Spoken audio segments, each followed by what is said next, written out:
내가 누군가, 사람의 인생이 어떤 인생인가, 이렇게 질문을 받을 때 대부분 나의 직업이나 지위를 가지고 이야기를 합니다. 그런데 똑같은 직업이라도 사실은 직업과 지위가 그 사람의 인생, 그 사람이 어떤 사람인가를 알려주지 않죠. 똑같이 장사를 하더라도 밥 장사와 술 장사는 다르죠. 똑같은 장사라는 직업을 가져도 하는 일이 뭐냐. 똑같은 변호사라도 민사 변호사와 형사 변호사는 그의 삶과 인생이 다른 겁니다. 우리도 살아갈 때에 나 자신에 대해서 진지한 질문들을 해야 되겠죠. 나의 인생이 무엇이냐에 대해서 답을 해야 될 때 우리는 내가 가지고 있는 지위나 직분이 중요한 게 아니고 어떤 일을 하느냐. 똑같이 예수 믿는 성도라도 똑같이 예배를 드리는 이 자리라도 내가 하고 있는 이 일, 이 예배가 어떤 예배냐, 인생의 믿음이 달라지고 삶이 달라진다고 하는 겁니다. 저는 세상 사람들에게 제가 누구냐고 물어볼 때 목사라고 말하지만은 사실은 내가 하고 있는 일에 대해서 설명하기가 또 쉽고 즐겨합니다. 소속교회를 섬기는 사람입니다. 목사는 지위와 직분이고 교회를 섬긴다고 하는 것은 일이죠. 여러분, 제가 교회 소속일까요? 노예 소속일까요? 예를 들어서 재직증명서를 띄죠. 은행에서 돈을 빌려면 직장증명서, 재직증명서를 띄는데 교회에서 발급한 게 아니고 노예에서 밟습니다. 저는 노예 소속이죠. 그래서 노예 일을 해야 됩니다. 노예를 한다는 것이 정치를 하겠다는 것이 아닙니다. 한 번도 하지 않았지만 앞으로도 안 할 것입니다. 근데 노예 소속인데 하는 일이, 시키는 일을 해야 되니까 딱 한 가지 하고 있는데 노예 유지재단 이사입니다. 유지재단이라고 하는 것은 교회들의 부동산, 건물, 땅 이런 모든 것들을 유지재단에 집어넣어서 교회가 분쟁이 있을 때에 분쟁을 잘 조정하고 또 안정적으로 관리하는 그런 재단이죠. 굉장히 큰 일, 많은 일을 하고 있습니다. 그런데 대부분 회의 때 하는 일이 뭐냐면 교회들이 부동산을 담보로 돈을 빌리는 일인데 그게 적정하느냐, 교회의 재정 상태나 도의 성도들의 수나 빚을 갚을 수 있는 역량 이런 것들을 확인하는 거죠. 이런 일을 하다 보니까 노예 소속이어서 노예 일을 받듯이 해야 되는데 교회를 보는 눈이 저 교회는 몇 명 모여? 저 교회는 재산이 얼마야? 땅이 몇 평이야? 이렇게 보는 것이 마음이 답답해지더라고요.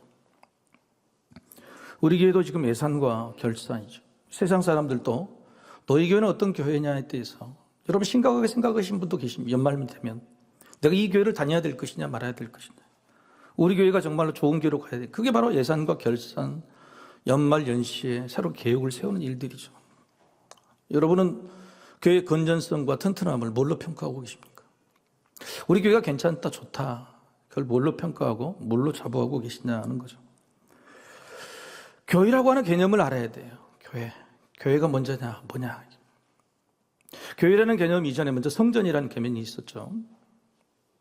그렇다면 만약에 우리가 지금 기다리고 있는 예수님이 이 땅에 다시 오셔서 이 땅에 세워질 천국의 또 다른 천국, 새하늘과 새 땅, 그 새하늘과 새 땅의 모형이 있는 천국에는 성전이 있을까요, 없을까요? 이게 우리 미래 아닙니까? 그렇죠? 천국이란 미래죠. 도대체 성전이 있을까 없을까? 요한계시록 21장 22절은 이렇게 기록이 되어 있어요. 성 안에서 내가 성전을 보지 못하였으니 이는 주 하나님 곧 전등하신 이와 및 어린 양이 그 성전이십니다. 우리가 알고 있는 것은 예루살렘 성입니다. 성벽과 성문과 길이죠. 성전은 없다는 거예요. 교회는 없는 겁니다. 하나님이 교회고 예수님이 교회다고 하는 겁니다. 아, 그렇구나. 궁극적으로 우리가 교회라고 알고 있는, 성전이라고 알고 있는 것들이 사실 눈에 보이는 건물이 아니구나는 걸 알 수 있죠. 사도 바울은 이 개념을 더욱더 확장시켰어요. 예수님이 이후로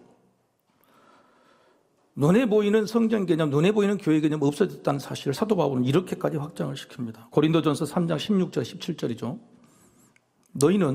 너희가 하나님의 성전인 것과 하나님의 성령이 너희 안에 계시는 것을 알지 못하느냐.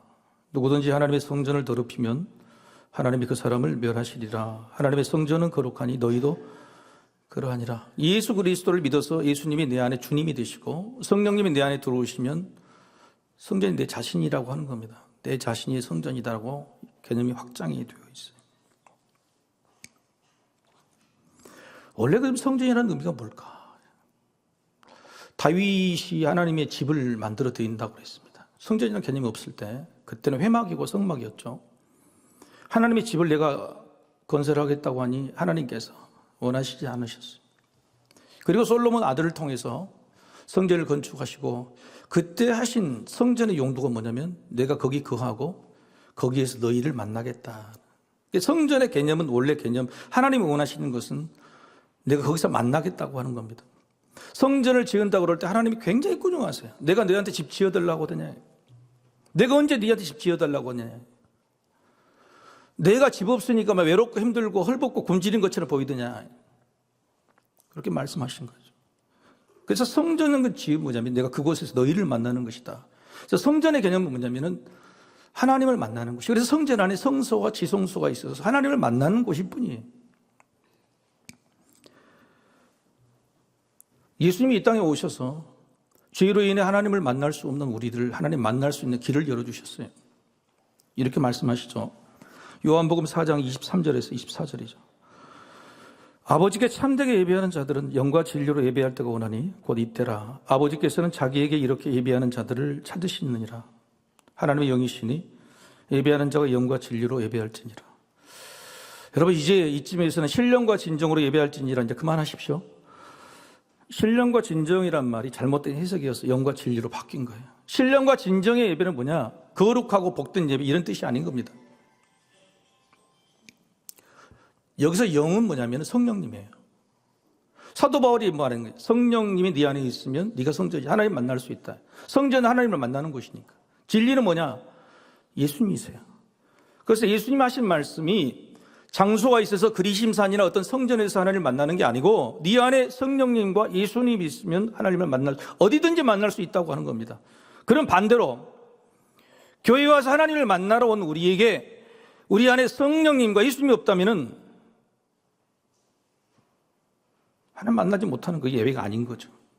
예배라는 것은 하나님을 만나 경배를 올리는 거니까. 우리 예배를 생각해 봐야 돼요. 중요한 것은. 이건 예배 당일 뿐이에요. 눈으로 보이는 성전, 예수님은 3일 만에 헐라고 그랬어요. 내가 다시 세운다. 헤롯 성전이라고는 엄청난 성전을 80년간 건축을 했습니다. 그런데 그 성전이 주 70년 로마 군대에게 허무하게 무너졌어요. 완공된 지 7년 만에 무너졌습니다. 예수님이 이걸 예언하신 거죠. 예수님이 이미 오실 때는 눈으로 보이는 성전이라는 개념은 필요 없는 거예요. 필요 없는 거죠. 그런데 이스라엘 백성들은 지금도 그 성전이 세워질 것, 성전만을 바라보고 있는 거예요. 자, 성전이라는 개념이 하나님을 만나는 것이죠. 그래서 하나님을 만날 수 없는 우리들에게 성령님과 예수 오셔서 만나게 해주시는 겁니다.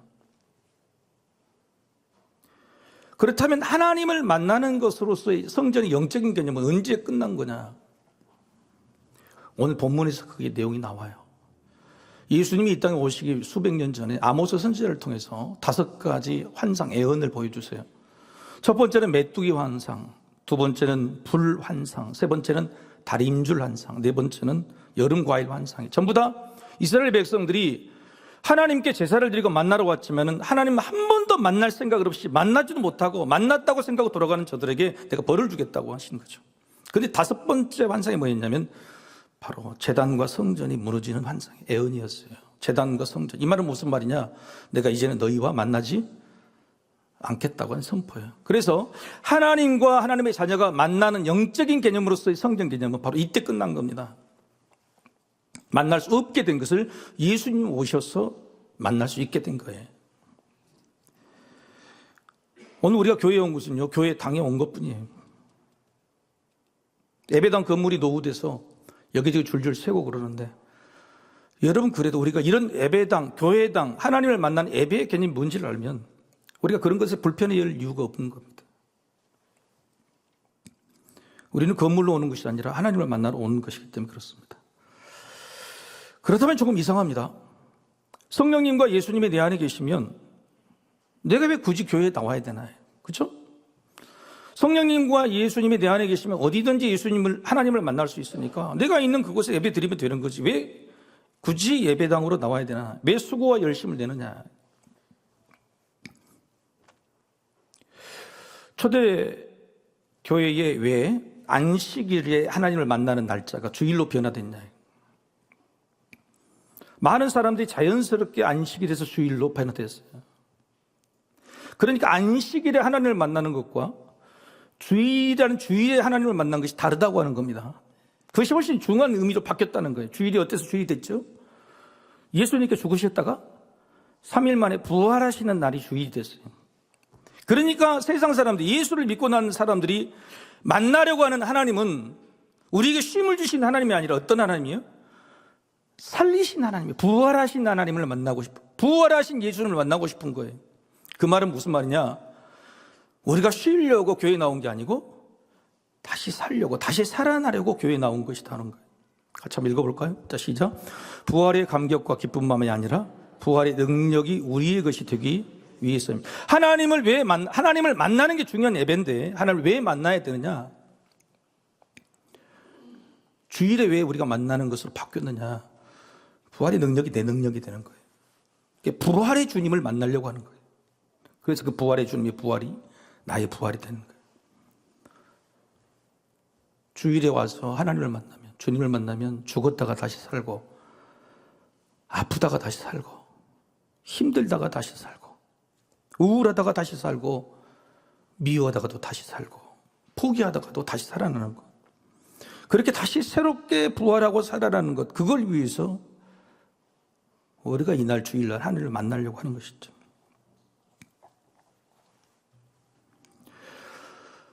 여러분, 교회당에 와서 혼자 예배드리면 좋습니까? 아니면 같이 모여 예배드리는 게 좋습니까? 제가 지금 뭘 옳고 그름에 대해서 이야기하는 게 아니에요. 자, 그렇다면 다음 질문이 나옵니다. 그럼 예배당에 나온 것을 이해하는데 왜 모여서 예배해야 되느냐? 예배하는 시간 각자 그냥 예배당만 문 열어놓고 여러분 여기서 예배 드리면 되잖아요. 근데 왜 주일날 예배 시간이 정해졌고 한 번에 모여서 예배를 드리냐? 그럴 이유가 뭐가 있느냐는 거예요. 이 대답은 제가 드릴 수가 없어요. 성경에 나와 있지 않기 때문에 그래요. 예수님도 영과 진리로 어디서든 언제든 예배 드릴 수 있다고 말했기 때문에 답이 없습니다. 그런데 이상하게 성령님의 역사나 하나님의 역사는요, 우리에게 모이기를 원하시고 모였을 때 역사하세요. 성령님이 언제 오셨습니까? 마가의 다락방에 모여서 오셨어요. 각자의 제자들에게 성령을 주시기로 했다면 각자의 제자들이 있는 그 장소에 주실 수 있는데 모여 있을 때 주셨다고 하는 거예요. 예수님이 또 이렇게 말씀하시죠. 두 사람이 합심하여 기도하면 내가 들어주고 두세 사람이 모인 곳에 내가 항상 있겠다고 하셨어요. 주님을 만나려면 주님이 계신 곳인데 주님이 계신 곳이 뭐라고 선포하셨냐면 두세 사람이 모인 곳에 내가 있겠다고 하신 거예요. 여러분, 성령을 받은 사람들, 예수님을 주님을 영접했던 사람들의 모습이 표정이 뭐냐면은 사도행전 2장 46절에 47절에 여러분 이 말씀 같이 한번 읽어볼까요? 자, 시작. 날마다 마음을 같이하여 성전에 모이기를 힘쓰고 집에서 떡을 떼며 기쁨과 순전한 마음으로 음식을 먹고 하나님을 찬미하며 또 온 백성에게 칭송을 받으니 주께서 구원받는 사람을 날마다 더하게 하시니. 이 화면 그대로 놔둬보세요. 여러분, 이 말씀이 중요한 게 뭘까요? 성령 받고 예수를 믿는 사람이 어떻게 변한 겁니까? 이게 포인트는 뭐냐면 모이는 거예요. 여러분 2절 보십시오. 이 두 번째 줄. 성전에 모이기만 힘써요? 아니면 집에서도 모였어요? 집에서도 모였어요. 그냥 집에 있든 교회에 있든 모이기를 원했다는 거예요. 그래서 여기는 성전에 모여서 교회가 부흥하는 소리가 아니라 다행히 성령의 역사를 받고 주님을 예수를 믿는 사람들은 모이기를 좋아하는 것이다. 모여서 나누고 베풀고 하는 것을 좋아하는 거란 말이에요. 여러분의 성품은 어떻습니까? 나는 지금 예수를 믿고 성령을 받은 것이 확실하다면 내가 모이기를 좋아하는 건지 혼자 있기를 좋아하는 건지. 자녀들도 여러분 제 얼굴 보여주세요. 이제 자녀들도 여러분 문제가 생긴 쯤 되면 애들이 부모 앞에 모여 있습니까? 아니면 지방으로 꼭 들어가 버립니까? 지방으로 들어가요. 내 믿음이 다시 살아나는 부활의 믿음인 것을 갈망한다면 나는 모이기에 힘쓸까요? 모이지 않으려고 할까요? 그것은 뭘 해라 말라가 아니라 당연히 따라오는 성령의 역사라고 하는 거예요. 그래서 사도 바울은 히브리서 10장 25절에서 이렇게 말을 해요. 모이기를 피하는 어떤 사람들의 습관과 같이 하지 말고 오직 권하여 그날이 가까움을 볼수록 더욱 그리하자. 그러니까 그날이 가깝다, 점점 말세가 온다, 세상이 힘들게 될 때는 모이기를 피하려고 하는데 사람들이 모임 자체를 없애려고 하고 모이라고도 안 모이려고 하는 겁니다. 그리고 반대로 뭐라는 거예요? 성령 받고 하나님을 만날 수 있는 사람, 예수 그리스도를 주로 모신 사람은 모이기를 힘쓰고 좋아하는 사람이라고 하는 겁니다. 그래서 왜 모여서 같은 시간에 예배하고 하나님을 만나야 되느냐? 그것은 성령을 받은 자의 독특한 표징이라고 볼 수밖에 없는 거죠. 여러분, 이번 탄핵의 여정 속에서 저는 어떻게 기도해야 될지, 오늘 집사님도 기도하셨지만 탄핵은 저의 뜻이 아니잖아요. 하나님 어떻게 하시든 하실 거라고 생각했어요. 그런데 이 문제를 온 세상 온 나라의 백성들의 절망으로 받아들이면 안 되겠다 싶은 생각을 했어요. 그래서 저는 제일 기도한 게 뭐였냐면 그 국회 앞에 모여있는 사람이 첫날보다도 둘째 날 더 많이 모이고 둘째 날보다 셋째 날 더 많이 모였으면 좋겠다. 그게 제 마음이었었어요. 근데 놀랍게도 매일매일 더 많은 사람이 모였고 마지막 날은 엄청 많이 모였어요. 여러분, 이번에 탄핵이 되고 안 되고 중요한 게 아니라 이 힘들고 어지러운 사태 중에서 수많이 모이는 사람들이 뭐라 그랬냐면 이 질서, 세상 이걸 보면 너무너무 안담한데 모여있는 사람, 이 모임 구름같이 모여서 나와 같은 마음을 그걸 확인하는 순간 희망을 얻었다고 하는 거예요. 나와 같은 생각이 있구나. 나와 한 마음이 있구나. 여러분, 이게 희망인 겁니다. 이게 희망. 믿지 않는 사람도 이래요. 믿지 않는 사람도 문제가 생기고 새로운 희망을 가지려면 모이죠. 말세의 시대에 하나님의 자녀 백성이라는 사람이 진실로 성령을 받고 예수를 믿는다 그러면 모일 수밖에 없는 거예요. 그래서 모이는 이 사람들 속에서 부활의 능력, 주님을 만나는 놀라운 역사가 나눠지게 되는 겁니다. 우리가 교회당에 모이는 이유는 그래서 만남의 갱신이에요. 그리고 사랑의 갱신이에요. 하나님과의 만남의 갱신, 그리고 그 사랑을 다시 한번 화백하는 그 갱신이 교회당에 모이는 이유라고 하는 겁니다. 여러분, 이런 설명은요, 오늘 본문에도 이렇게 되어 있어요. 11절과 12절의 말씀이죠. 그날에 내가 다윗의 무너진 장막을 일으키고 그것들의 틈을 막으며 그 허물어진 것을 일으켜서 옛적과 같이 세우고 그들이 에돔의 남은 자와 내 이름을 일컫는 만국을 기업으로 얻게 하리라. 이 일을 행하시는 여호와의 말씀이니라. 여기서 다윗의 장막에 다윗의 집을 성전을 다시 만들어서 만국에 있는 백성들을 모은다는 뜻이 아니에요. 여기 다윗의 장막이라는 것은 메시아 왕국을 말합니다. 그래서 내 이름으로 일컫는 만국이라고. 내 이름으로 일컫는 예루살렘이 아니에요. 내 이름으로 일컫는 교회당이 아니고요. 내 이름으로 일컫는 만국에 있는 모든 백성들을 내가 불러 모으겠다는 거예요. 이 말씀은 11절과 12절인데 9절과 10절은 무슨 이야기가 나왔냐면 체질이 나와요. 체질, 키질. 알곡과 쭉정이를 가르려고 채를 이렇게 썼는데 여러분, 이것은 흩뜨는 겁니까? 모으는 겁니까? 여러분, 키질 안 해보셨어요? 키질 뭐 이렇게 쌀 같은 키질 같은 그것을 흩뜨는 거예요? 모으는 거예요? 흩트는 거죠. 알곡과 쭉정이를 흩어야지 내버릴 거 아닙니까? 모으면 문제. 그래서 모아진 것을 흩어가지고 어떻게 하든 알곡을 가려내는 겁니다. 무슨 말씀이냐? 9절과 10절에는요, 하나님께서 흩어요. 벌을 주시는 것이 흩어놓은 거예요. 그런데 그 흩어놓은 과정, 고난을 주시고 벌을 받는 과정에서 흩어진 사람이 남아있다. 그게 알곡인 거예요. 그 사람도 어떻게 했냐? 내가 모아드리겠다. 그 사람들을 모아드리겠다고 하는 겁니다. 이 땅에 수없이 많은 교회에 힘듦이 있어서 코로나도 있었고 전쟁도 있었고 이럴 때에 하나님께서 퀴즈를 하셨어요. 퀴즈를 하셔가지고 알곡과 쭉정이를 가리신 거예요. 누가 모으기를 힘쓸까? 모으는 마음일까? 아닐까? 여러분 오늘 이야기 다윗의 장막을 다시 일으킨다고 하는 말은 아킴인데요. 이 아킴이라는 말이 뜻이 그게 아니에요. 약속을 다시 세우다. 그러니까 하나님의 교회, 하나님의 성전을 다시 만들고 사람 불러 모으다는 것이 아니라 다윗에게 해주신 약속을 내가 다시 세우겠다고 하는 거예요. 그러니까 우리가 이렇게 불러 모아서 하나님을 만나면서 진작 우리가 해야 될 것이 뭐냐면 하나님과 했던 약속을 다시 세우는 것이에요. 그게 하나님을 만나는 것이라고 하는 겁니다. 성전과 교회에 드리는 예배의 본질이라. 다윗의 언약이 뭡니까? 세 가지. 사무엘하 7장 8절에서 16절까지 나온 다윗의 언약은 세 가지. 첫 번째는 같이 한번 읽어보십시다. 시작. 내 삶의 터전을 내가 영원히 지켜주리다. 내 삶의 터전은 집을 말합니다. 집과 일터죠. 그런데 하나님께서 그렇게 말씀해요. 집을 네가 나한테 지어준다고? 아니야, 내가 네한테 지어준다. 여러분 한번 따라해 보실까요? 집은 하나님이 지어주시고 방은 내가 채운다. 이게 잠언의 이야기, 잠언의 말씀. 집은 내가 세우는 게 아니에요. 다윗이 집을 세울 수 있는 능력이 있지만 네가 못 세워. 내가 세워줄 거다고. 네 집은, 네 가정과 나라, 민족은 하나님이 세워주시는 거예요. 그래서 하나님께 기도하는 거예요. 그런데 그렇게 세우신 가정과 나라의 민족 안에 우리가 채워야 될, 그 방에 채워야 될 것이 뭐냐? 그게 바로 믿음이고 언약의 갱신이고 공의와 정의고 그의 법인 것입니다. 우리가 뭘 이 땅에서 이 시간 기도해야 되느냐? 나라와 민족이 세워진 게 아니고 세워주시고 하나님이 만들어주신 이 나라에 뭘 채울 것인가? 그걸 가지고 고민해야 되는 거예요.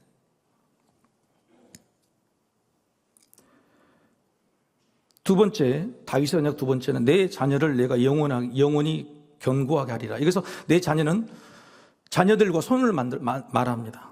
그러니까 자녀들을 이렇게 계속적으로 끊어지지 않게 한다고 하는 거예요. 우리 교회도 자녀를 원하는데 낳지 못하는 분들이 많이 계세요. 사람의 능력으로 안 되는 거예요. 하나님이 우리에게 다윗의 언약으로 다시 세워주실 것, 우리의 언약으로 만들어주실 것이 뭐냐면은 우리 집을 세우시는 거고, 두 번째는 우리 자녀 손손을 이어주시는 거예요. 우리 안 되는 것이기 때문에 그걸 해주시는 거예요. 그 언약을 다시 갱신해야 돼요. 마태복음 1장 1절의 말씀. 한번 읽어볼까요? 마태복음 1장 1절. 자, 시작. 아브라함과 다윗의 자손 예수 그리스도의 계보라. 다윗의 자손, 이 약속을 지키신 거예요.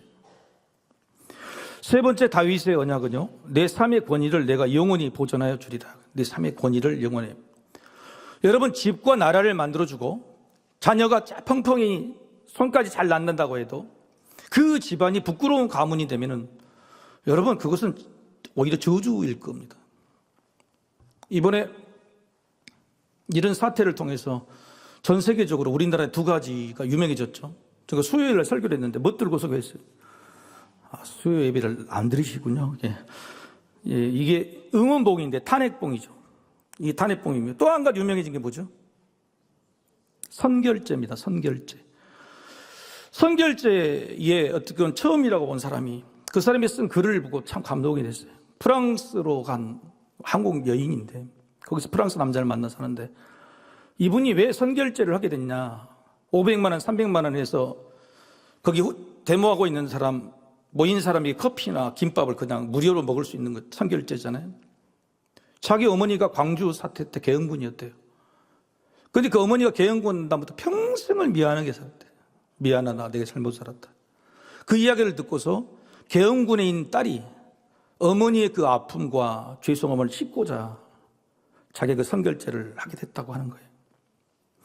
여러분요, 우리 집이 되고 나라가 채워져도 자손 많은데 펑펑 나고 이어지고 잘 살아도 권위가 무너지는 조상, 권위가 무너지면요, 그것은 권위가 무너지고 자랑스러운 못한 가문요, 그건 저주인 거예요. 하나님께서 세 번째로 약속하신 다윗의 언약은 바로 그겁니다. 내 이름으로 일컫는 만국을 기업으로 얻게 하라. 내 이름이야. 하나님의 이름이 영광되게 받는 권위를 너에게 허락해 주겠다. 할렐루야. 이게 진짜 중요한 거예요. 우리나라가 부끄러운 역사가 안 돼야 되잖아요. 나라와 민족 잘 먹고 잘 사는 거, 자손 만데 중요한 게 아니란 말이에요. 우리가 우리 후손들에게, 자녀들에게 교회가 뭘, 어떤 권위를 남겨줄 것이냐, 물려줄 것이냐, 이게 진짜 중요한 것이라고 하는 겁니다. 여러분이 다윗의 언약이요, 나의 언약이 되어야 될 거 아니야. 나의 언약. 그래서 이 세 가지 다윗의 언약에는 공통적인 단어가 있어요. 영원이에요. 영원히. 내가 영원히. 그 영원이라는 것은 우리의 시대도, 지금 이 시대에도 포함되고 있는 거예요. 그 약속의 말씀이 바로 아모스서 마지막 말씀이 15절 말씀 같이 한번 읽어봅시다. 자, 시작. 내가 그들의 땅에 심으리니 그들이 내가 준 땅에서 다시 뽑히지 아니하리라. 내 하나님 여호와의 말씀입니다. 다시는 이 땅에서 뽑히지 않을 것이다. 남은 자를 여호와의 언약, 다윗의 언약으로 세워주고 그걸 너의 언약으로 만들어준 이후에 영원토록 너는 나에게 벌을 받고 고난을 받고 없어질 때 시간, 그런 것이 없을 것이다 라고 약속해 주신 겁니다. 문제는 이런 다윗의 언약이 나의 언약으로 믿어지는 거죠. 그 언약이 매번 하나님을 만날 때마다 갱신이 돼야 돼. 하나님, 다윗의 이 세 가지 언약이 나의 언약임을 믿습니다. 믿죠? 믿게 해주십시오라고 갱신하고 가야 돼. 그게 하나님을 만나는 거란 말이에요. 믿어져야 돼. 저는 어렸을 때부터 사람이 좀 싸가지가 없었던 것 같아요. 왜냐하면 머리 좀 좋다고 우리 아버지가 성탄절 날 되면 산타 할아버지가 와서 선물을 준다고 그랬어요. 내가 아버지한테, 아버지 산타 할아버지를 믿으세요? 산타 할아버지 없다고 초등학교 되기 전부터 그렇게 이야기를 했던 것 같아요. 그런데 정말 성탄절 날 아버지가 괘씸해서 그런지 선물을 사다 놓으셨어요. 있다고 이제 보여주려고 그런 거죠.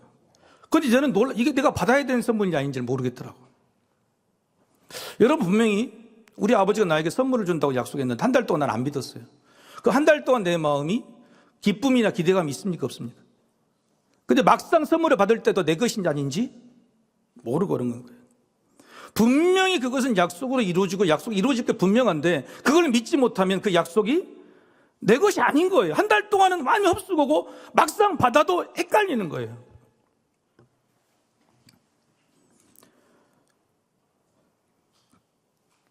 하나님을 만날 수 있다. 하나님의 약속이 내 약속이다. 내게 해주신 약속이다. 내가 믿는 거예요. 그게 약속의 갱신이에요. 약속의 갱신. 말씀을 통해서 매번 약속의 갱신. 이게 능력인 거예요. 제 딸이요, 초등학교 시절에 저에게 아빠, 내가 어른 돼서 돈 벌면은 자동차를 한 대 사줄게 그러더라고요. 제가 타고 다니는 차가 그때 아벨라였어요. 아벨라. 프라이드보다 좀 못하는. 얘들 3명, 5명이서 그걸 타고 다니니까 얘들이 맨날 피곤했는가 봐. 그리고 얘들이 놀린대. 야, 에나베라, 아벨라. 그러니까 이제 얘가 화가 났나. 그때 아벨라가 그 명칭이 그거였어요, 별명이. 그러니까 이 딸이, 저 어린 딸이 나한테 아빠 내가 어른 되면 차 사줄게. 그래서 뭐 사줄래? 그랬더니 뭘 원해? 그랬더니 내가 뭐라고 그랬을까요?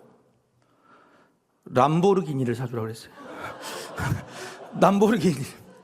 여러분, 람보르기니가 최고의 명차잖아요. 막 수억 대 되는 거, 그때 람보르기니. 우리 딸은 그때 아무도 모르고, 람보르기니 사줄게 그러더라고. 진짜지?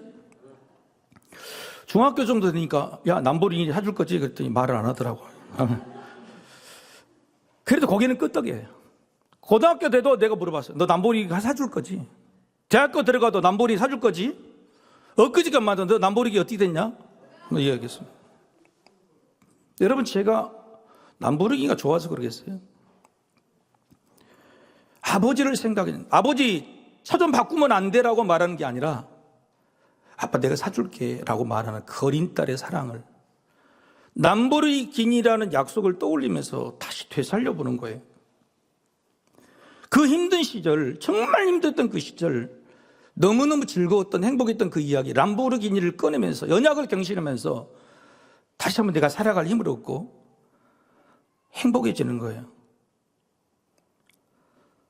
지금 딸에게 물어보면 아빠 그랜저로 바꾸면 안 돼? 이렇게 되면 그게 무슨 소용이 있겠어요?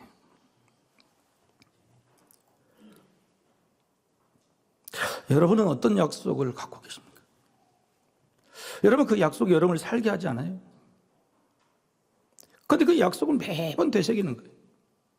자녀들도 부모가 해준 약속을 매번 갱신하고 되새겨 줄 때 힘이 나는 거예요. 하나님은요, 이스라엘 백성들에게 다윗에게 해줬던 언약을요, 네가 만날 때마다, 나를 만날 때마다 갱신해 주시는 거예요. 그 약속은 네 것이라고. 그 약속은 네 것이라고. 그게 하나님을 만나는 거예요. 그게 하나님을 만나. 그 부활의 능력, 약속의 갱신의 능력이 그래야 내 것이 되는 거예요. 내 능력, 내 믿음이 능력이 되는 거예요. 우리나라 사람은 약속을 참 잘해요. 약속만 하는 것이 아니라 이걸 확실하게 해보더라고. 어떻게 했냐면은 새끼손가락을 이렇게 걸죠. 그 다음 어떻게 해요? 도장을 확 찍고요. 그 다음에는 복사를 쏴 이렇게 하는 거예요. 내가 우리 아내한테 이거 한다고 할게. 그래서 당신은 꼰대야. 그러더라고. 요즘 바뀌었대. 이게 언제 바뀌었냐고 그랬더니 이렇게 바뀌었다는 거예요. 약속을 한대요. 도장을 확 찍는 거예요. 요즘 도장 찍어요, 안 찍어요? 안 찍어, 사인을 한대. 그래서 요 손가락 뭐냐면 사인을 이렇게 한대요. 사인을 해줘. 그 다음에 복사를 쫙 이렇게 한다는 거예요. 우리 옆 사람한테 해봅시다. 자, 시작. 새끼손가락 한번 해보세요. 2부 때는 잘하시더만. 자, 약속, 도장 찍고, 사인, 그 다음에 코팅, 쫙. 여러분, 이 사인이요. 하나님 우리에게 주신 약속 증서예요. 하나님의 말씀이에요. 손가락을 걸고 도장을 찍어도 하나님의 매주일 우리에게 주시는 이 사인, 하나님의 말씀을 우리가 복사해서 가야 돼. 이걸 복사해서 못 가면 능력이 없는 거예요. 하나님이 주신 이 약속을 갱신해서 가야 되는 거예요. 어떤 신학자는요, 하나님의 자녀에게는 하나님의 지문이 있대요. 지문. 우리가 힘들고 어려울 때는 우리 머리에 쓰다듬어 하나님의 지문이 새겨졌대. 우리가 흘리는 이 눈물 가운데 하나님이 닦아주셔서 하나님의 지문이 여기 묻었다는 거예요. 힘들고 어려운 부르튼 우리 손을 하나님이 늘 잡아주셨어요. 우리 손에 하나님의 지문이 묻었다고 하는 거예요. 하나님의 약속은요, 우리 삶 속에 묻어있는 하나님의 지문과 같아요. 그것은 친필 사인입니다. 하나님이 나를 살리실 것이다. 다윗의 언약이 내 언약이라고 하는 언약의 갱신, 언약의 갱신이 매주일 하나님을 만날 때마다 다시 회복될 때 여러분의 인생도 삶도 회복되게 될 것입니다. 마지막 이 말만 하고 가요. 와서 여러분이 해야 될 고백은 이거예요. 하나님의 약속을 오늘 다시 깊이 신뢰합니다. 같이 읽고 끝내겠습니다. 시작. 하나님의 약속을 오늘 다시 깊이 신뢰합니다.